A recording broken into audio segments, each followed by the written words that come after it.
So why has short form content taken over the game? We all watch it. We're even starting to realize how bad it is for us. But why is it here? Let's do a deep dive on the origin story of short form content itself. Now, I was going to jump straight into the section after this because I was never that familiar with Vine personally. But it would be wrong not to acknowledge Vine's contribution to today's short form epidemic. 6-second looping videos, creators getting very creative in packing as much humor and storyline in as little time as possible. It's kind of ironic that we're starting with the ultimate short form content, so short that it didn't survive in the end. They never figured out how to monetize properly and it all came crashing down.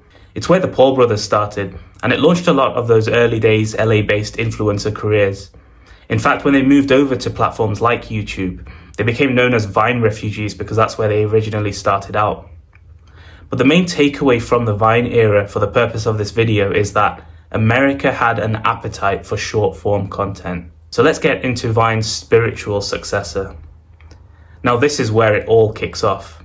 Why did TikTok take over? Simply put, their algorithm was superior. Their FYP, For You page, served hyper-personalized content based on engagement versus who you followed. Anyone could go viral. It didn't matter if you had 3 followers or 3 million followers. Virality had been democratized and it gave a stronger community feel to the platform. The lockdowns really intensified this effect because everyone had a bunch more free time and TikTok was the place to be. Even now, people look back on that time nostalgically as the lockdown TikTok era, including me. It was a strange time. It felt surreal. When I saw Robert Lewandowski doing TikTok dances from home, it almost sent me into a spiral of derealization. But by this point, TikTok had fully taken over. It was the king of social media apps over that period. Now this fella has a habit of just copying whatever works in the social media space. Snapchat was a huge thing, so he releases stories on Insta, and the next day people switch over, story views drop by half overnight. Facebook Messenger was set up to rival WhatsApp, and they ended up just buying the thing altogether. In a way, calling the company Meta is fitting because the strategy really has been to just adopt whatever works in the social media space, whether they make the idea themselves or not. If you weren't aware, Meta is an online term for most effective tactic available, basically the best way of winning in a situation. So what does Zuck do in response? Reels. And to be fair, this worked well. It seems like the algorithm on Reels is just as good as TikTok now. I remember during the TikTok era, you'd come across these snobs who thought they were above TikTok and just stuck to Insta. But all they were watching on Insta were reposts from TikTok. Now Reels is its own beast, and it's the place that I've spent the most time in the past few years. And then, everyone eventually rolls out short form. It's here on YouTube as soon as you open the app. It's on Snapchat, they have a Discover page which is basically an FYP. Short form is everywhere because it performs the best. These companies all need to employ it on their platforms just to stay relevant, to stay competitive with each other. And that eventually leads us to the title of this video. They compete, you get destroyed. Because as I said, it's purely a business decision that short form content is being used everywhere. These companies don't want to lose out by leaving it out. No consideration is being made on the effects it's having on you though.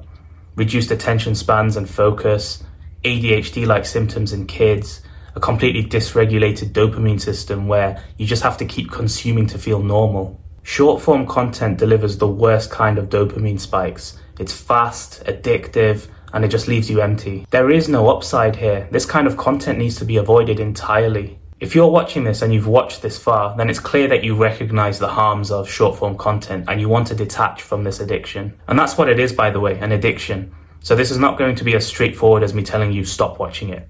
It doesn't work like that. You need a system to break away. And if there's one thing I can tell you to get started, it's to schedule your consumption. Push it to the end of the day once you've got all your work done. This is called loading, and it's step 1 of a framework called load, taper, transfer. In a perfect world, we could just go cold turkey monk mode straight away, but realistically, that doesn't work for everyone. One thing I keep repeating on this channel is that you can't go from 100 to 0 overnight. There will inevitably be some middle ground that you have to cross to get to where you want to be. So use this step as your middle ground. Push the scrolling to the end of the day.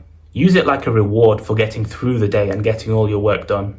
If you want full systems on how to break free from addictions and bad habits, study my guides. I cover content addiction specifically in my second guide, Digital Discipline, but my first guide will help you break any bad habit and replace it with good ones. I've gone from a forever consumer to a creator in a relatively short space of time thanks to these systems that I made for myself to begin with. I hope this video helped you and gave you context on why we're in this situation today with short form content. Please subscribe for more.